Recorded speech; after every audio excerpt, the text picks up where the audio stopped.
This is Cleo, who is a rescue dog that has come to us in a bit of a state.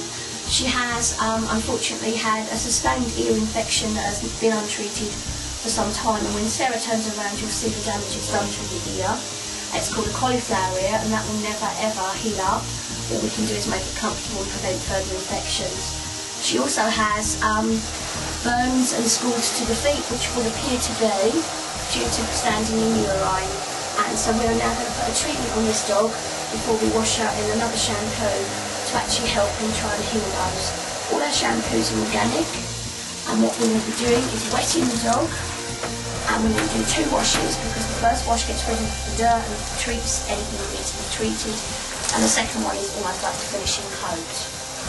As you can see, this dog is quite smooth coated, so it doesn't take much to make the fur wet. And we're now applying the actual formula that's a bit yucky, that's got oats and all sorts of organic stuff in it. We don't use any shampoos that are not organic because we do not like the dog to actually have dry skin. You could use our product safely each week and it would not dry out the skin. As you can see, it's been rubbed in all areas because she's got sores and red bits that are just not pleasant for her, and we're trying to treat those and get rid of them. The idea is to make sure that all of the dog is covered with the shampoo. Our shampoo contains no sodium and it doesn't soap, so you don't get lots of lather, so it doesn't dry out the actual coat. So it looks almost like there's nothing going on, but it's actually a very good treatment of what's going to hopefully heal those tootsies. And as you can see, we're not going near the head, we do the head with a specialist shampoo. And we're now going to turn the dog around, and we also think the point of death, the neglect that she's suffered. And we're now going to do the same process on this side as we did on the other side by putting all of this stuff on.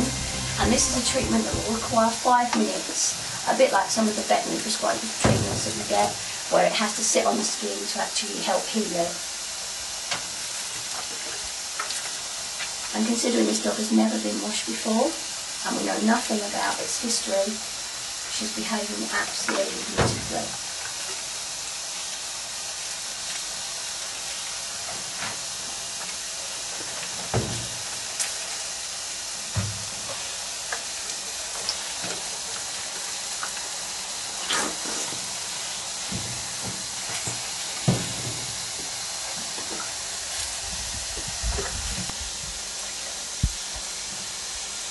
And the infected areas of the feet are now being washed in a concentrated version of the shampoo, and they'll be left to soak for about 5 minutes, during which time the dog will be comforted and kept happy and secure within the bathing area.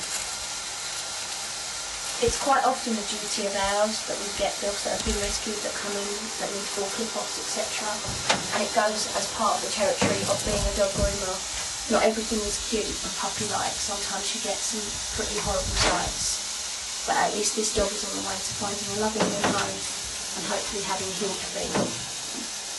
Okay, we're now going to wash the head, which is always done last. 1, to prevent getting too drenched, and 2, because some dogs do not like water on their head. If a dog becomes extremely distressed, we would use a sponge or a jug, anything that works for the dog and keeps it happy. As you can see, we're careful not to get water up the nose or through the ear canal, because it can cause inhalation pneumonia in the lungs if it goes through the nose, and also ear infections if it goes in the ears. You can also put cotton wool in the ears of a dog if you're really worried.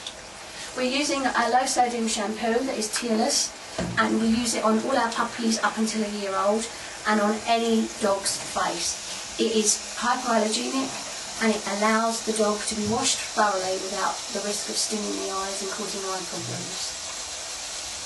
As you can see, Sarah's removing the dirt from the eye area. That's quite important. As you see, this little dog seems to be loving that, really enjoying being washed. And it's a good scrub, and you always need to make sure that the face is completely clean of food and everything else.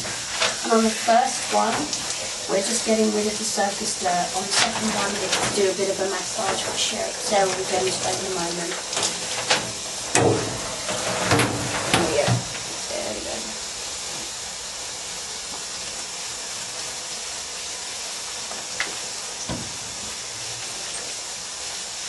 And what Sarah will do, there comes the shake, thank you. What Sarah will do now is do a little bit of a massage to stimulate growth from the top of the head, because we know she's got a few bald patches and around the mouth, and we'll just make sure that the ear areas are as clear as possible. And you've been such a good dog. And there we go, she's almost finished. One last rinse. When you're rinsing off, we call it squeaky clean. To know that you have removed the shampoo, the fur should squeak. And I'm hoping that Sarah can maybe demonstrate that for you. With a bit of the back hair rather than the head, because he's not going to. Oh wait, is that growl? Was it? Nearly done. Alright. Well, that's good. Okay, we're now going to wash our lovely J-Lo, who is a visual freeze, and she has what is commonly known as a double coat. Double coats and wool coats are very similar in the sense that they're very thick. They have an undercoat that needs to be removed. They don't molt, and they also need scissoring and regular grooming care. J-Lo comes to us on a regular basis and has been doing so since a very long puppy. She's very good, which is why we don't have a head noose on her at the moment in the bath, because she likes to be washed.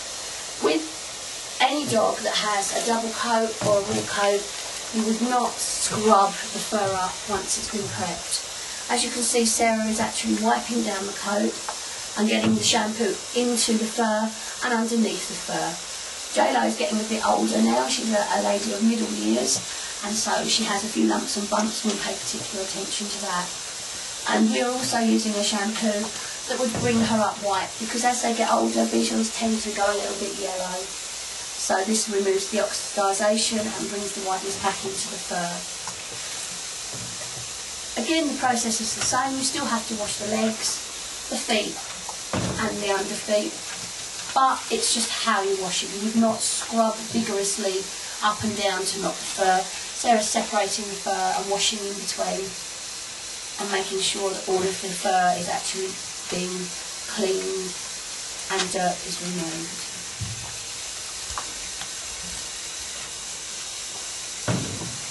During the bathing process, if an owner requests us to do anals, this would be when we would do the anal glands. This dog is not having her anal glands done. She's already had those done, and this is something that should only be undertaken once you've actually received proper instruction and are at a sufficient level to be able to understand the damage you could do to a dog if you don't treat and correctly express the anal glands themselves. Some vets actually ask groomers no longer to express anal glands and say that they should do it. And it's purely up to the owner. We don't do it as a matter of course anymore. We have to be asked to do it.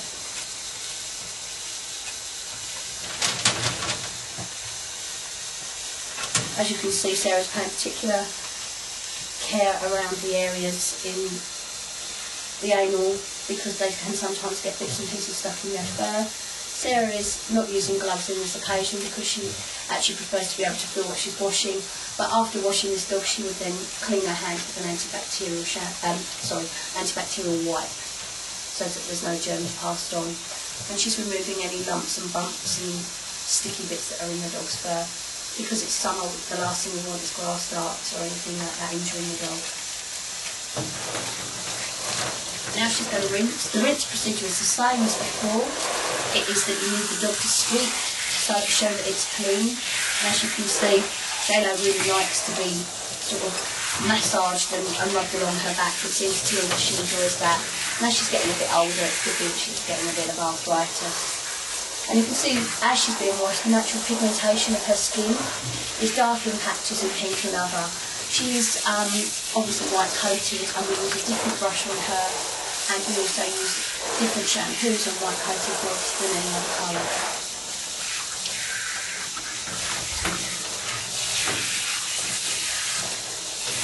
She would still be washed twice, which we would do for her, and then we will use something called a blaster process, which I will explain briefly after we finish the washing process.